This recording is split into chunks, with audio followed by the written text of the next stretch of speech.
National eligibility cum entrance test यानी NEET exam. दोस्तों, NEET एग्जाम को लिखने के लिए हर साल 20 से 25 लाख स्टूडेंट्स बैठते हैं और उस एग्जाम के बाद जब पेपर लीक जैसी न्यूज़ बाहर आती है तो ऑनेस्टली प्रिपरेशन कर रहे स्टूडेंट्स के रिजल्ट्स पर, उनकी रैंक पर बहुत असर पड़ता है। और ऐसी ही न्यूज़ अभी रिसेंटली में आई है।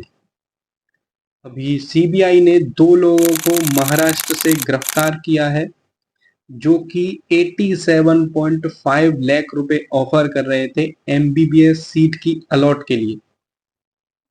तो इसका मतलब ये है कि 87.5 लाख रुपए में एमबीबीएस की सीट खरीदी जा रही है।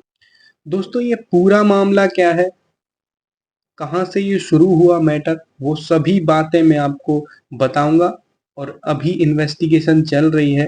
जब 2025 का नीट एग्जाम कंडक्ट कराया गया, उसके बाद न्यूज़ आती है कि पुलिस ने 250 स्टूडेंट्स को नोटिस जारी करे हैं इस पेपर लीक मामले में, और 26 स्टूडेंट्स को गिल्टी पाया गया है इस मामले में। इसके लिए उनको सस्पेंड किया गया विद एन इमीडिएट इफेक्ट। फिर खबरों का सिलसिला जारी रहा। फिर उड़ीसा से खबर आई, बिहार से खबर आई, राजस्थान में अरेस्ट हुए इस पेपर लीक मामले में। और कहा तो ये भी जा रहा था कि 1500 कॉपी नीट एग्जाम होने के एक दिन पहले से टेलीग्राम पर वायरल हो रही थी। और खबरों का सिलसिला ऐसे ही जारी रहा। कोई इसे फेक मान रहा था, कोई मान रहा था कि ये सही है। फिर एक न्यूज आती है राजस्थान से। 3 लोग ऑफर कर रहे थे 40 लाख रुपए में एग्जाम पेपर। 40 लाख रुपए में एग्जाम पेपर की कॉपी एक दिन पहले बांटी जा रही थी 40 लाख रुपए में। अभी तक ये सारी न्यूज चल रही थी। पेपर लीक मामले की न्यूज लगातार बाहर आ रही थी, राजस्थान से, उड़ीसा से, बिहार से। लेकिन जब नीट 2025 का पेपर एनालाइज किया गया तो ये पता चला कि ये हिस्ट्री का सबसे हार्ड पेपर था। पेपर के लेवल को लेके न्यूज बाहर आई कि ये सबसे ज्यादा डिफिकल्ट था, बच्चों को बहुत टाइम लग रहा था क्वेश्चन क्रैक करने में। तो ऐसी न्यूज़ेस फैल रही थी कि ये इसलिए किया गया है क्योंकि कट ऑफ कम रहेगी तो कंपटीशन कम रहेगा। इसके बिहाफ पे ये एग्जाम पेपर हार्ड बनाया गया। तो ये न्यूज़ चल रही थी, तो पेपर लीक वाला मामला ठंडा पड़ गया। ठंडा इसलिए पड़ा क्योंकि बहुत सारे स्टूडेंट्स कंप्लेन कर रहे थे कि पेपर बहुत हार्ड आया है और क्वेश्चन क्रैक करने में बहुत काफ़ी समय लग रहा था। इसको लेकर बच्चों का ध्यान वहाँ से हट गया, पेपर लीक से हट गया और पेपर के लेवल पर चला गया। इसलिए पेपर लीक मामला ठंडा पड़ गया। लेकिन कुछ 10-15 दिन पहले ही सीबीआई ने 2 लोगों को गिरफ्तार किया, महाराष्ट्र से उठाया उनको। वो 87.5 लाख रुपए ऑफर कर रहे थे एमबीबीएस की सीट के लिए। ओएमआर फिल करने से लेकर काउंसलिंग तक का मैटर पूरा स्क्रिप्टेड था। इस मामले के अंदर ओएमआर से लेकर काउंसलिंग तक का मैटर स्क्रिप्टेड था। तो आप इससे आइडिया लगा सकते हो कि सेंटर्स पे जो अटेंडेंट थे या फिर इन्विजिलेटर्स थे, वो सब मिले हुए थे। और काउंसलिंग प्रोसेस में जो लोग लगे हुए हैं वो सभी भी मिले हुए। तो आप इससे आइडिया लगा सकते हो ये कितना बड़ा मामला है। ये कोई छोटी मोटी बात नहीं है कि आप ओएमआर से लेकर काउंसलिंग तक की प्रोसेस को स्क्रिप्ट करो और सीट को अलॉट कर दो। ये कोई छोटी बात नहीं है। इससे आप आइडिया लगा सकते हो कितने बड़े लोग, कितने बड़े बड़ी पोस्ट वाले लोग इसमें शामिल हैं। अभी तो छोटे छोटे लोगों के ही नाम आए हैं, बड़े लोगों का नाम नहीं आया है।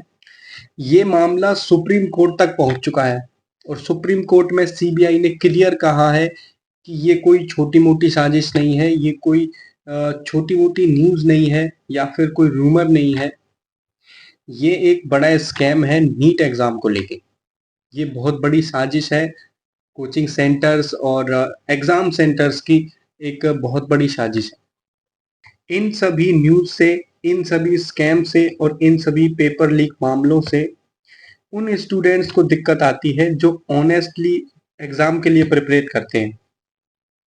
जो लोग अपने वक़्त देकर अपना 1 साल पूरा लगाते हैं और ऑनेस्टली नीट की प्रिपरेशन करते हैं, उनको दिक्कत है। पिछले साल भी ये न्यूज़ आई थी, पेपर लीक हुआ है। कहीं-कहीं एग्ज़ाम सेंटर से पेपर लीक हुआ है। ये न्यूज़ आ रही थी पिछले साल भी। पिछले साल जब रिज़ल्ट आना था 14 जून को, ना आकर 4 जून को ही रिज़ल्ट डिस्प्ले कर दिया गया। क्योंकि इलेक्शन का मामला था, तो इलेक्शन के मामले होने से इस स्कैम को छुपाया जा रहा था, इसलिए वो पहले ही रिज़ल्ट डिस्प्ले कर दिया गया। पिछले साल भी यही सेम कंडीशन थी, कोई फ़र्क नहीं था। अभी इस मामले में 2 लोगों की ही गिरफ्तारी हुई है और सीबीआई ने कहा है कि 2 लोग ही नहीं, बाकी पूरी टीम है जो इस साजिश में शामिल है। तो उन लोगों का क्या? तो इसके लिए बड़े लेवल पर इन्वेस्टिगेशन की ज़रूरत है और एविडेंसेस को फर्दर रीचेकिंग की ज़रूरत है, क्योंकि इसमें ऑनेस्ट स्टूडेंट्स का बहुत बड़ा नुकसान है। और जब एक स्टूडेंट नीट की प्रिपरेशन करता है तो एक तरह से उसकी पूरी फैमिली नीट की प्रिपरेशन करती है। 1 साल लगाता है, पूरा टाइम देता है और उसके बाद ये न्यूज़ आती है कि पेपर लीक हो गया है। तो ये सोचने का विषय है, अ, अधिकारियों के लिए सोचने का विषय है कि ऐसा कैसे हो रहा है। अगर इस मामले में जस्टिस चाहिए तो कोचिंग के टीचर्स को सामने आना होगा, बच्चों को एकजुट होना होगा, इस न्यूज़ को ज़्यादा से ज़्यादा स्टूडेंट्स को शेयर करना होगा। अभी रिसेंटली एमसीसी की काउंसलिंग स्टार्ट हो चुकी है, तो अभी स्टूडेंट्स और सभी कोचिंग इंस्टीट्यूट्स और टीचर्स काउंसलिंग में लगे हुए हैं। तो मेरा कहने का मतलब ये है कि अगर इस मामले में जस्टिस चाहिए, तो बड़े लेवल पर इन्वेस्टिगेशन की आवश्यकता है।